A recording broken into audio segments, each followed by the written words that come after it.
Salve Maria, louvado seja nosso Senhor Jesus Cristo, para sempre Ele seja louvado. Olá, queridos irmãos e irmãs, neste dia de graça do Senhor, ontem vimos o amor de Deus por nós. Estamos num caminho tão bonito que agora veremos tanto sobre amor. E hoje, no exercício de hoje, nós vamos ver como devemos amar a Deus. Por isso convido a todos que de coração contrito e humilde façamos a nossa oração preparatória. Deus, Senhor meu, eu creio firmemente que estais aqui presente. Eu vos adoro, meu Deus, com toda a submissão e afeto do meu coração. E vos peço perdão humildemente por todos os meus pecados. Eu vos ofereço, Senhor meu Pai, esta meditação, e espero que me concedais as graças necessárias para fazê-la bem. Para este mesmo fim, recorro a vós, Virgem Santíssima, minha Mãe, aos anjos e santos que intercedais por mim, trazendo-me o que necessito para que esta meditação seja frutífera. Amém. E no nosso exercício espiritual do 31º dia, sobre o quanto devemos amar a Deus. Não só sobre como, mas quanto. E vamos ao prelúdio primeiro, que é a composição do lugar aonde vamos meditar. Imagina que te encontras na presença de Deus, e que todos os anjos e santos louvam a bondade do Senhor e intercedem por ti. Vamos estar então nesse momento, estamos ali na graça de Deus. Os anjos, os santos estão à nossa volta, e conforme você vai olhando para eles, vocês vê todos eles com os braços erguidos, intercedendo por nós, orando por nós. E no pedido pela graça especial, Deus, meu Senhor, dai-me um conhecimento claro, na medida do possível, sobre a vossa infinita bondade, para que vos ame e vos sirva com mais perfeição. E no ponto número 1, Deus merece ser amado por ser o sumo bem. Olha, nem precisaria eu ler o exercício. O próprio título já nos leva a entender. Se Deus é o sumo bem, se Deus é todo o amor, Deus é amor, é esperança, é bondade infinita, pronto, já devemos amá-lo só por causa disso. Nós não amamos nossos pais, nossos avós, nossos padrinhos, porque eles sempre tiveram amor por nós e nós assim o amamos?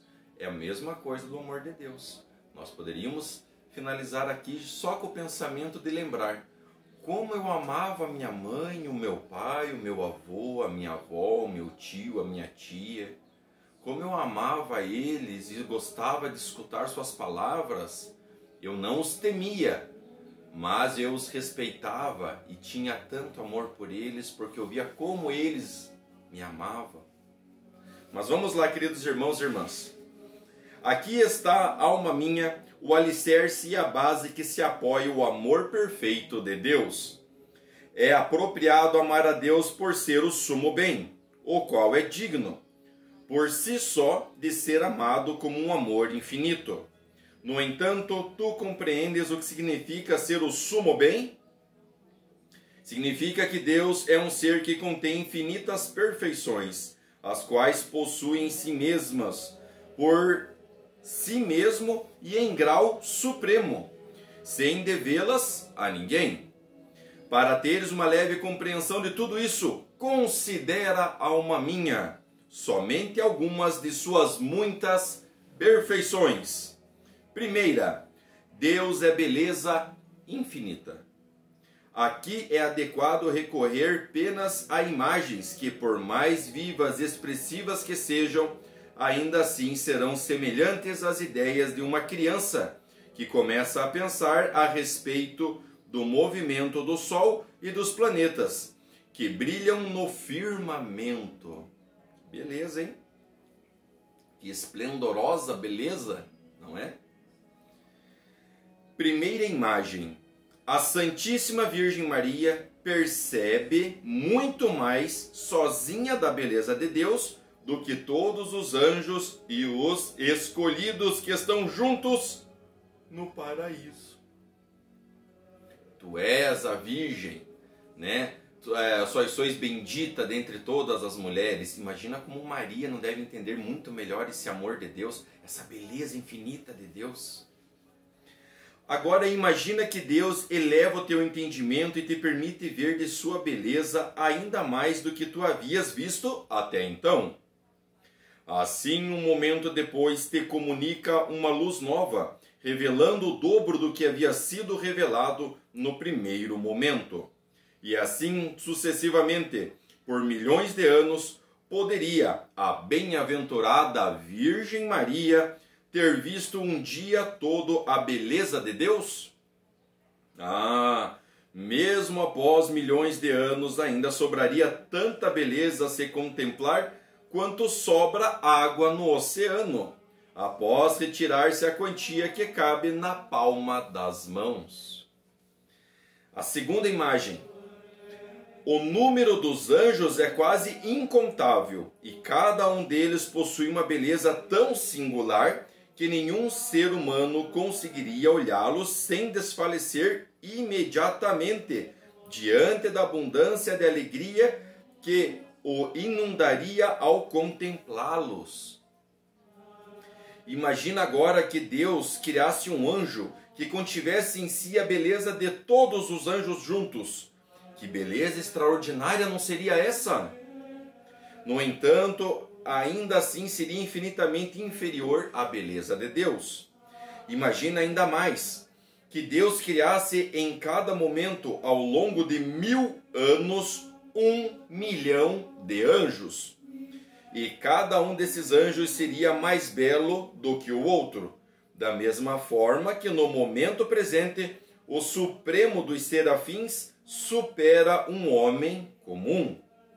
Então Deus, após 1000 anos, estendesse novamente o braço à sua onipotência e criasse, a partir do nada, um anjo sozinho, um anjo que sozinho possuísse a beleza de todos esses milhões de anjos juntos. Será que a mente humana pode conceber uma beleza semelhante a essa? Veja, meus irmãos, que Santo Inácio está querendo nos propor aqui o quê? Que nós imaginemos a beleza de Deus. E mesmo tudo que Ele cria, e às vezes numa viagem de carro você para num lugar que você olha e diz: nossa, olha como é linda esta paisagem! Como Deus é perfeito e belo por ter criado uma coisa tão linda nesse mundo. E mesmo aquela face, quando nós ali ficamos surpresos até de ver a tamanha beleza daquele local, não chega ao mínimo do que é a verdadeira beleza de Deus. Pois, no entanto, tudo isso seria nada em comparação com a beleza de Deus, e seria infinitamente inferior a ela. Portanto, segue adiante o quanto quiseres, alma minha, com essas mentalizações durante dias, anos ou por toda a eternidade, que jamais conseguirás conceber uma beleza tão sublime que não seja infinitamente superada pela beleza de Deus. Segundo, Deus é onipotência infinita. Aqui também é apropriado usar a imaginação para compreender algo desta perfeição divina. E na primeira imagem, que é quando Santo Inácio ele nos indaga a usarmos a nossa imaginação. No primeiro ponto vimos ali duas imagens, que era vendo primeiro Maria com toda a sua beleza e amor a Deus, e depois os anjos tão belos, mas nenhum deles chega à total beleza de Deus. E agora, na primeira beleza que nós vamos ver, supõe que o número de pessoas que viveram na Terra até o presente momento e que viverão até o dia do juízo final alcance 200 bilhões.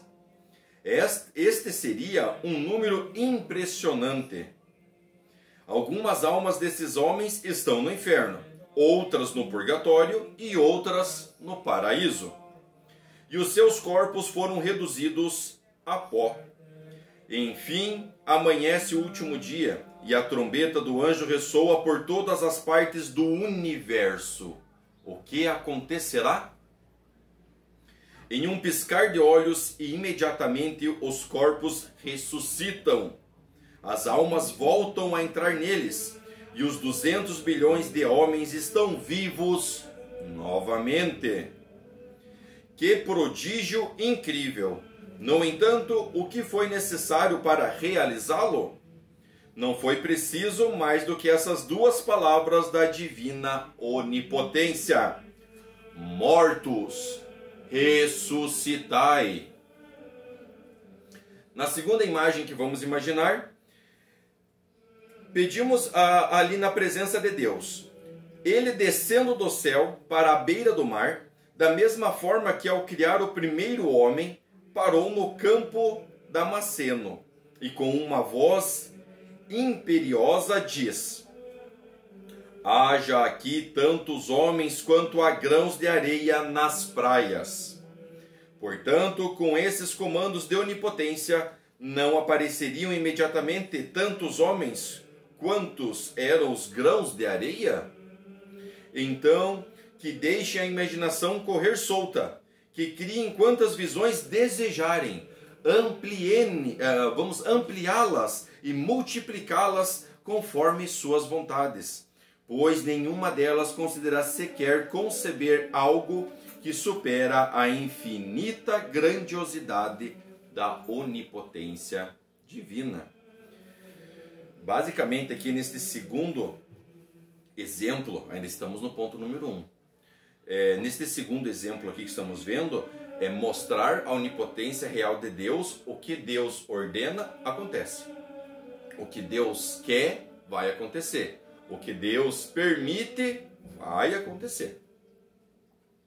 Terceira, Deus é bondade infinita. 3 são os efeitos pelos quais poderás conhecer, alma minha, a grandeza da bondade de Deus. O primeiro efeito é a paciência em tolerar os pecadores. Deus vê todos os dias lá no céu muitíssimos homens, os quais, deixando-se levar por suas paixões desordenadas, entregam-se a todo tipo de vícios, ultrajando, violando sua santa lei e profanando seu santíssimo nome. E apesar dessa conduta, continua neste estilo de vida por 20, 30, 40 e tantos anos mais. Deus os observa e poderia, num piscar de olhos, livrar-se deles e punir todas as ofensas que lhes são feitas. Contudo, permanece em silêncio, como se ignorasse suas ações iníquas. Em vez disso, ele prolonga suas vidas, concedendo-lhes novos benefícios diariamente, como se fossem leais servidores. Como o Senhor chega sempre e fala aos seus corações, convidando-os para a sua amizade, como também se o Senhor dependesse deles, e não eles de sua divina majestade. Oh, que paciência! Olha, que bondade! Que bondade imensa! O segundo efeito é o amor para acolher os pecadores. Imagina, alma minha, um homem que, tendo vivido 100 anos em contínuas ofensas a Deus, jamais tenha pensado durante toda a sua vida em fazer a mínima penitência. Se esse mesmíssimo homem estivesse agonizando, restando-lhe somente um mísero minuto de vida, acreditas que ele poderia receber o perdão de Deus por todos os pecados? Ah, irmãos e irmãs, contempla a bondade divina e entenda que, se este pecador enviasse ao céu um único ato inferior de arrependimento, Deus lhe perdoaria todas as iniquidades de sua vida má e esqueceria para sempre os seus pecados, fazendo um participante da glória divina. Veja, meus irmãos, como é a bondade de Deus em nos perdoar. E às vezes nós ficamos assim pensando, mas aquela vez eu pequei, eu me confessei já, né? Eu já recebi uma penitência, o sacerdote me perdoou, mas às vezes eu fico ali, né? E aquele pecado, será que um dia não vai voltar? Será que eu não serei julgado por ele novamente? Irmãos e irmãs, escutem com atenção. Quando vocês vão lá e se confessam e entregam os seus pecados sem vergonha, com total humilhação ali e de coração contrito e humilde, e entregam tudo ali naquele momento de confissão, imagine que cada pecado daquele você coloca dentro de um balãozinho, certo? Um balãozinho. E aí você tem que ficar segurando, enquanto está se confessando, você está segurando aquele balãozinho com o fio aqui e o balãozinho aqui cheio de pecados, né? Tá ali. E é 1, 2, 3, 4, 5, milhares ali de balões às vezes. E você tá ali. O que acontece quando o sacerdote lhe diz: eu vos absolvo de todos os pecados, vai, não peque mais? É como se viesse Deus com uma tesourinha, ó, corta aqueles barbantes, todos os balões vão embora, você nunca mais vai ver esses balões. Sumiu. Deus esqueceu de todos os seus pecados. Ele lhe perdoou, porque Ele é uma bondade infinita. E Ele perdoou o pecador. Então, não vamos sofrer pelo passado, e muito menos sofrer pelo futuro. Vamos nos preparar para continuar nesta caminhada de graça divina, procurando sempre a Jesus e nos fortalecendo na oração. O terceiro efeito é a recompensa do justo. Imagina, alma minha, um homem que ao longo de toda a vida não tivesse feito outro bem além deste único ato, com um coração contrito e humilde. Ó meu Deus, eu vos amo sobre todas as coisas, pois sois o sumo bem. E se depois desse único ato bom, sem nenhum outro mérito, ele morresse e entrasse na eternidade, o que acha que Deus lhe daria como prêmio? Nada mais, nada menos que a posse de todo o céu, a visão e o desfrute de toda a sua beleza, ambos por toda a eternidade. Tão admirável e tão infinitamente grande é a bondade de Deus em recompensar. Terminamos o ponto número 1. Vamos ver os afetos que trata sobre este ponto, mas eu quero fazer uma pergunta a todos vocês. Se hoje fosse o seu fim último, se hoje você está aqui e de repente foi, aonde você se encontraria? Você estaria como este homem de coração contrito e humilde, entendendo vivamente que Deus é todo poderoso, Ele é todo amor, Ele é o sumo bem. Vocês estariam com esta convicção se hoje fosse o último dia de vocês? E vamos aos afetos deste ponto. E o primeiro afeto nós vamos falar mais uma vez, já vimos várias vezes durante esses exercícios, mas vamos aqui expressar mais uma vez este afeto, que é a vergonha.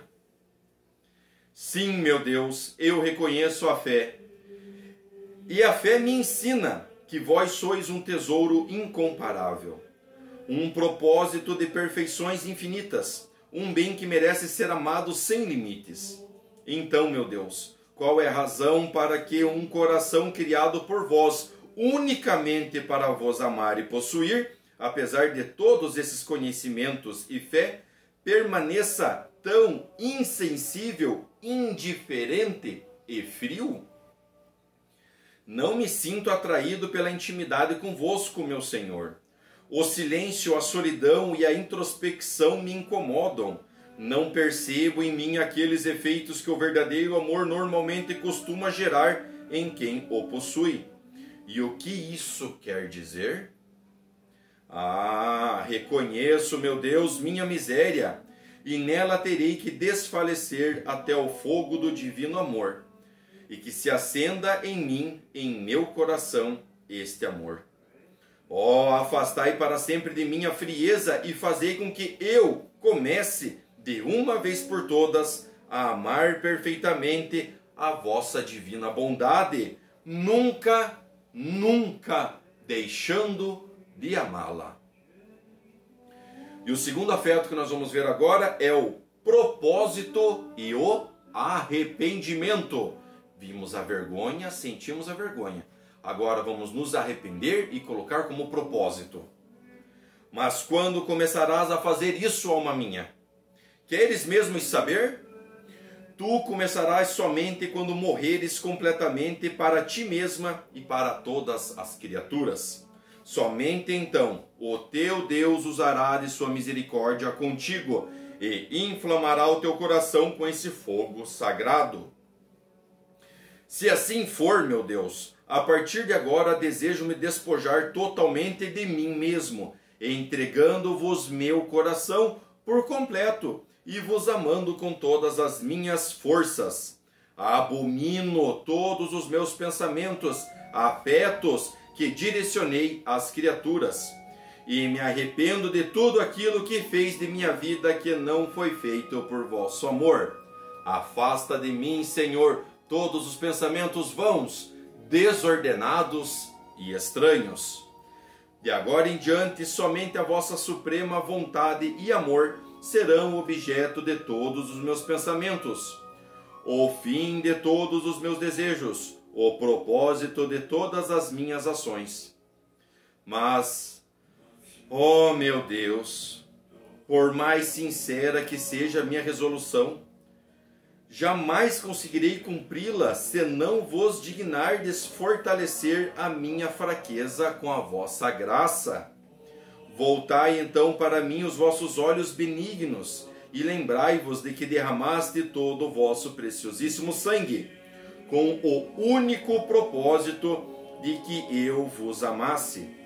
Por esse sangue vos suplico que realizeis em mim um dos habituais prodígios da vossa misericórdia, destruindo em meu coração tudo que é contrário ao vosso amor e inflamando-me em tal chama que nunca se apague por toda a eternidade. Queridos irmãos e irmãs, concluímos a festa do ponto número 1, lembrando que precisamos sentir vergonha e se entregar para Deus, nos arrependermos e seguir com um propósito de vida, de amar a Deus. E no ponto número 2, Deus merece ser amado por ser o único bem. Esta é uma verdade muito importante, alma minha. E se bem meditada, em todo o poder, tem todo o poder para atrair todo o nosso coração para Deus. E ele consiste no seguinte: primeiro, não há no céu, nem na terra, nem em nenhuma criatura um único bem, por mais insignificante que seja, que não provenha de Deus. Olha ao redor de toda a terra, observa todas as criaturas que estão nela, contempla a imensa variedade de árvores, frutos, flores e outras plantas, bem como os animais da terra, do céu, as aves, no ar, os peixes, na água. Agora ergue teus olhos ao céu e contempla as maravilhas que se desdobram diante de ti. Observa o sol, que com seu brilho ilumina o mundo. Contempla as estrelas que cintilam no firmamento. Admira a vastidão incompreensível e a beleza do paraíso, a morada dos escolhidos. Então, das criaturas inanimadas, passa agora a considerar as criaturas racionais. Poderando sobre os inúmeros dons que adornam o homem, como a beleza, a sabedoria, o amor, a coragem, a cordialidade e outras qualidades semelhantes, sejam elas naturais ou sobrenaturais, pondera sobre os anjos e todos os bem-aventurados do paraíso, suas virtudes e méritos, sua santidade, excelências, prerrogativas e, por fim, a glória com a qual se complementem felizes. E então, alma minha, olhando para dentro de ti mesma, pensando assim: antes da criação do mundo, onde estavam essas nobilíssimas criaturas? Estavam sepultadas no seio do nada, e ainda estariam lá, se Deus, com sua onipotência e por um excesso de sua infinita bondade, não as tivesse trazido à luz, conforme a fé nos ensina. Portanto, se algo tem ser e um ser tão belo, não tem de si próprio, mas sim de Deus. Segundo, tudo o que é considerado um bem presente nas criaturas não é outra coisa senão a pura misericórdia divina que lhe foi concedida. Toda a beleza que vemos nas criaturas é apenas um raio de sol divino. Toda a sua santidade não passa de ser uma pequena gota neste vasto oceano de santidade de Deus. Somente Deus é verdadeiramente bom, e o bem que encontramos nas criaturas é apenas uma manifestação misericordiosa de sua infinita bondade. Isto é um artigo de fé, e por isso devemos crer. É quando, por exemplo, nós estamos olhando ali, e às vezes nós vemos vídeo, vemos documentários, por exemplo, aparece uma orca perto de um barco, e ela fica seguindo aquele barco, e ela até deixa as pessoas fazerem carinho, mas daí quando você vai lá e percebe, ela está te levando para um lugar, e naquele lugar vai encontrar uma outra orca que está lá presa numa rede, tem alguma coisa ali machucando ela, e ela te leva até aquele lugar, para você ajudar aquele outro animal. Aí você fica pensando, mas é um ser irracional, é um animal, como ele pode ter uma bondade tão grande de sair do lado do seu companheiro, buscar a ajuda do homem e levar este homem para ir lá e ajudá-lo? O mesmo acontece quando às vezes nós vemos uma cadelinha na rua, e aquela cadelinha está ali com fome. Aí você vai lá, dá um pedaço de pão, dá um pedaço de carne, dá alguma coisa para ela comer, e ela some. Aí você fala assim, ué, não estava com fome, não vai comer? Aí você segue atrás. O que essa cadelinha está fazendo? Está levando lá para os filhotinhos que estão em algum beco, em alguma caixa, e está levando comida para eles.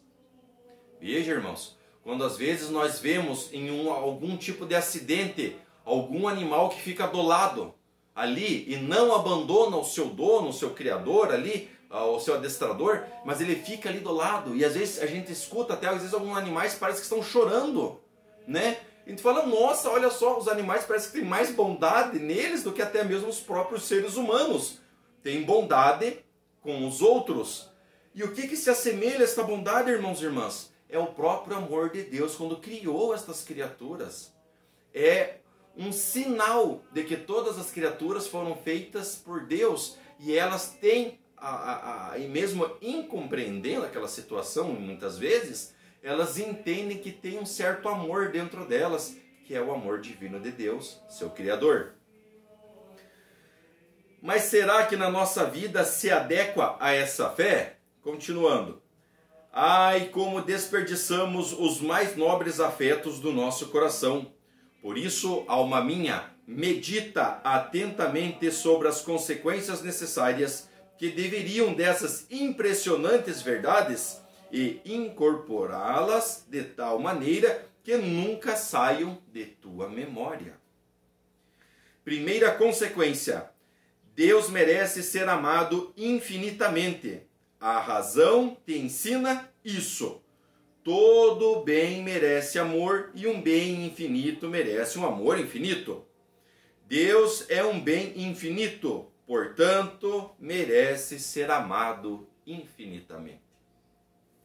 Segunda consequência: se Deus é uma bondade infinitamente amável, então não o amo tanto quanto devo amá-lo, caso não o ame tanto quanto o posso. Terceira consequência: portanto, não estou cumprindo a obrigação que tenho de amá-lo com todas as minhas forças, e permito em meu coração um afeto, mesmo que passageiro, que não se direcione a ele. Se faço algo que não esteja de acordo com seu divino agrado, e se mesmo uma vez só me oponho às soberanas disposições que ele determinou para mim. Concluímos este ponto número 2, vamos agora tratar dos afetos e mais uma vez, queridos irmãos, vamos falar da vergonha. E este é um afeto, assim como o autor está pedindo, alma minha, grave isso na sua memória, na sua lembrança, foque nisso. Este exercício de hoje está dizendo como devemos amar a Deus. Então vamos meditar com fervor e tomar atenção em todas as palavras que estão sendo ditas aqui, para que fixamos em nosso interior, no nosso coração, na nossa memória, esse amor que temos que ter para com Deus. E o primeiro afeto que vamos ver é a vergonha. Ó Deus, único e sumo bem, sei bem que o mereceis e qual deve ser o verdadeiro amor. Uma alma inspirada pelo vosso amor abandona todo apego, não tolera inclinações alguma que não venha de vós e não destine a vós, e não faz nada que não vos seja agradável. Tudo é feito unicamente para cumprir vosso divino beneplácito. Tudo ela sofre e não se opõe a nada que venha de vós, e entregando-se por completo a vós, descansa sem temor no seio da vossa amorosíssima providência.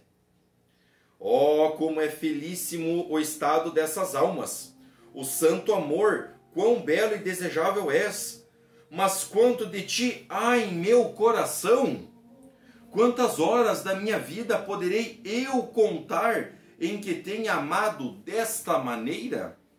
Quantas obras tenho realizado e quantas adversidades tenho suportado, animado por este amor?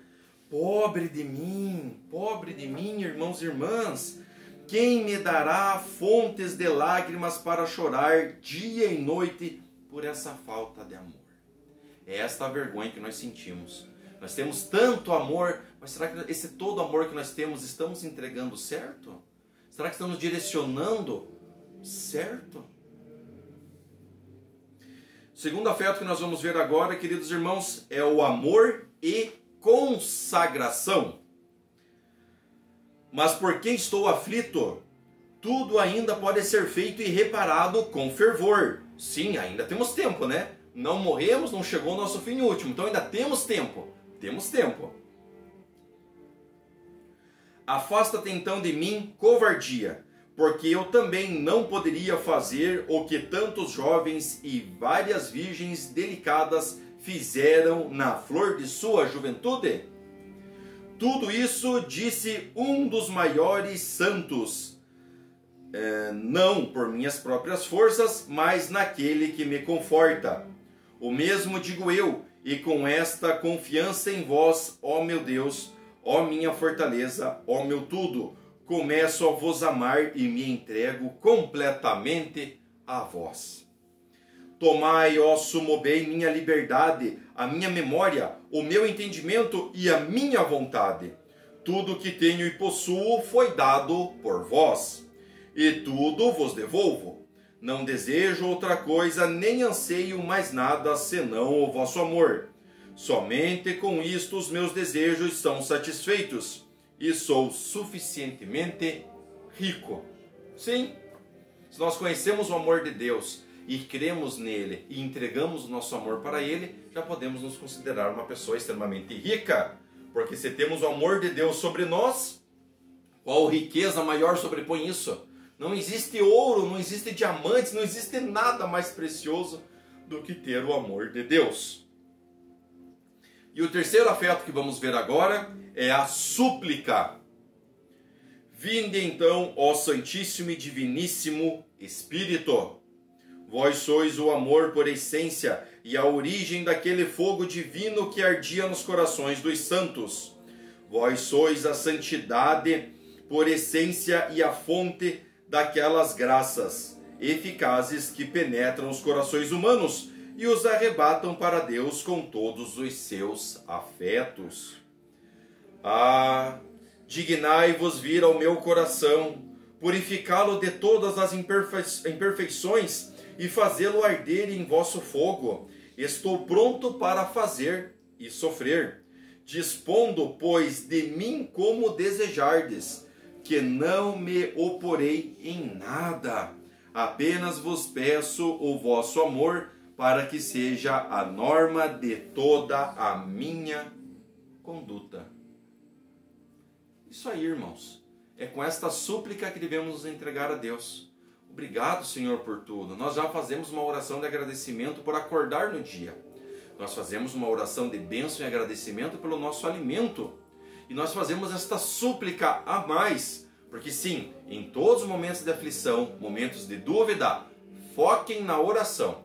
Na oração. É a oração o caminho que nos leva a Jesus, e Jesus está pronto com a sua mão estendida. Basta nós nos fortalecemos na oração, pegar a mão de Jesus e seguir com Ele. Então não tenhamos dúvidas, não tenhamos preocupações. Entreguemos isso tudo ao nosso amor a Deus.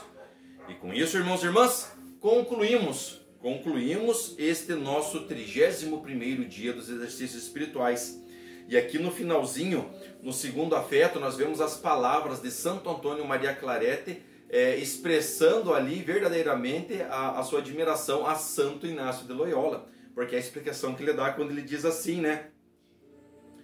Tudo posso naquele que me conforta. São as próprias palavras de Santo Inácio quando ele estava fazendo o seu jejum e penitência numa caverna. E como ele começou a fazer sua caminhada, o encontro de reunir ali a companhia de Jesus e sair para um trabalho de evangelização.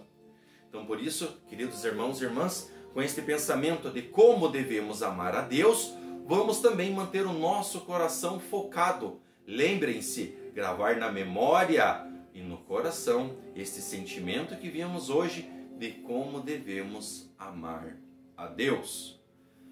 Pai nosso, que estais no céu, santificado seja o vosso nome. Venha a nós o vosso reino e seja feita a vossa vontade, sobre a terra e o céu. O pão nosso de cada dia nos dai hoje. Perdoai as nossas ofensas, assim como nós perdoamos a quem nos tem ofendido. E não nos deixeis cair em tentação, mas livrai-nos do mal. Amém. Ave Maria, cheia de graça, o Senhor é convosco. Bendita sois vós entre as mulheres, e bendito é o fruto do vosso ventre, Jesus.